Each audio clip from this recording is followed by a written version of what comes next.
तो hello investor and traders guys, Rakesh Jhunjhunwala ji की बहुत ही तगड़ी स्ट्रेटजीज आपको बताने वाला हूँ, जो आप कहीं पास सुने भी होंगे या फिर आप ज़्यादातर लोग बिल्कुल भी नहीं सुने होंगे। ये काफ़ी ज़्यादा इंपॉर्टेंट होगी आपके ट्रेडिंग और इन्वेस्टिंग के लिए। गाइस छोटे छोटे निवेश ही बड़ा फंड तैयार करते हैं गाइस, लेकिन शेयर बाजार में सही रणनीति के साथ अगर आप ढंग से पैसा लगाते हैं तो आपको रिटर्न मिल सकता है। गाइस देश के दिग्गज इन्वेस्टर मतलब कि निवेशक और मार्केट के बिग बुल राकेश झुनझुनवाला जी पिछले 2 दशक से मतलब 20 साल से पैसा बना रहे हैं। गाइस उन्होंने भारत का वॉरेन बफेट भी कहा जाता है। गाइस राकेश झुनझुनवाला जी ने स्टॉक मार्केट से करोड़ों रुपए कमाए हैं।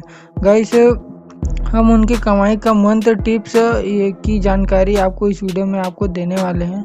गाइस राकेश झुनझुनवाला जी का नज़रिया हमेशा अपने लंबे अवधि में निवेश करने का रहता है, मतलब कि इन्वेस्टिंग के लिए रहता है, जो काफ़ी लॉन्ग टर्म के लिए इन्वेस्ट करते थे। गाइस वे अक्सर शुरुआती निवेश करने वाले लंबे समय के निवेश करने की सलाह देते हैं। गाइस उनका मानना है कि छोटे अवधि में ही मुनाफा कमाने के बजाय निवेशकों को कई गुना बढ़ने के लिए समय देना चाहिए, मतलब कि बहुत ही लॉन्ग टर्म के लिए आपको इन्वेस्ट करना चाहिए। गाइस राकेश झुनझुनवाला जी के मुताबिक बाजार में पैसे की मैच्योर होने की समय आपको देना चाहिए ताकि वो काफ़ी ज़्यादा बढ़ सके। गाइस दूसरा मंत्र मतलब पहला मंत्र यही था कि आपको लॉन्ग टर्म के लिए इन्वेस्ट करना चाहिए, वे बताते हैं। गाइस दूसरा पॉइंट है आपको कीमत देखकर नहीं बल्कि उसकी वैल्यू देखकर आपको इन्वेस्ट करना चाहिए। गाइस राकेश झुनझुनवाला जी कहते हैं कि कंपनी के शेयर की कीमत यह तय नहीं करती कि आपको उनमें निवेश करना चाहिए या फिर नहीं, बल्कि कंपनी की वैल्यू ज़्यादा महत्व रखते। गाइस अक्सर लोग ज़्यादा कीमत वाले शेयर को लेना पसंद करते हैं, लेकिन कंपनी का प्रदर्शन पिछले 1 या 5 वर्षों में कैसा रहा आपको पहले रिसर्च कर आपको इन्वेस्ट करना चाहिए।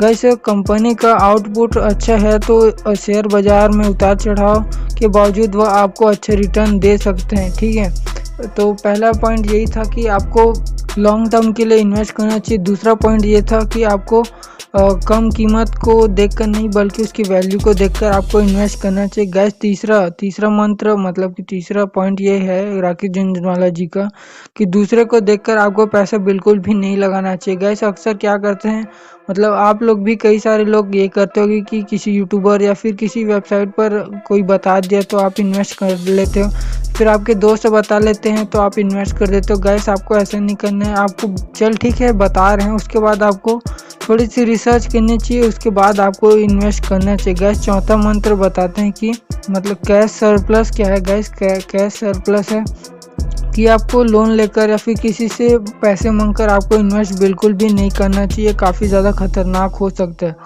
गाइस नेक्स्ट पॉइंट है कंपनी का कर्ज भी देखना चाहिए। गाइस अक्सर लोग क्या करते हैं कि रिसर्च तो करते हैं लेकिन कर्ज देखना भी भूल जाते हैं, जो सबसे ज़्यादा इम्पोर्टेंट है कंपनी को चूज़ करने के लिए। गाइस आपको कर्ज को देखना चाहिए, पहले कर्ज को आपको एनालाइज करना चाहिए कि कितना कर्ज है, इसके बाद ही आपको इन्वेस्ट करना चाहिए। गाइस ये थे बहुत ही तगड़े पॉइंट, आप सभी को कहीं पर नोट डाउन कर सकते हैं। गाइस आपको एक बार फिर से बता देता हूँ कि सबसे पहला पॉइंट ये था कि आपको लॉन्ग टर्म के लिए इन्वेस्ट करना चाहिए। दूसरा पॉइंट था कि आपको कीमत देखकर नहीं बल्कि उसकी वैल्यू देखकर आपको इन्वेस्ट करना चाहिए। गाइस तीसरा मन था कि दूसरे को देखकर आपको पैसे बिल्कुल भी नहीं लगाना चाहिए, कोई बता दिया तो आपको ऐसे इन्वेस्ट नहीं करना चाहिए।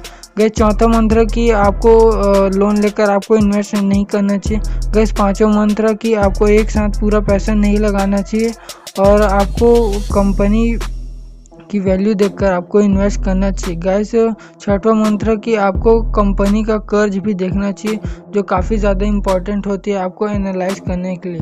गाइस ये थे काफ़ी तगड़े इंपॉर्टेंट टिप्स जो आपको ध्यान में रखनी चाहिए। गाइस मिलते हैं नेक्स्ट वीडियो में नेक्स्ट लेवल नॉलेज के साथ, तब तक के लिए जय हिंद।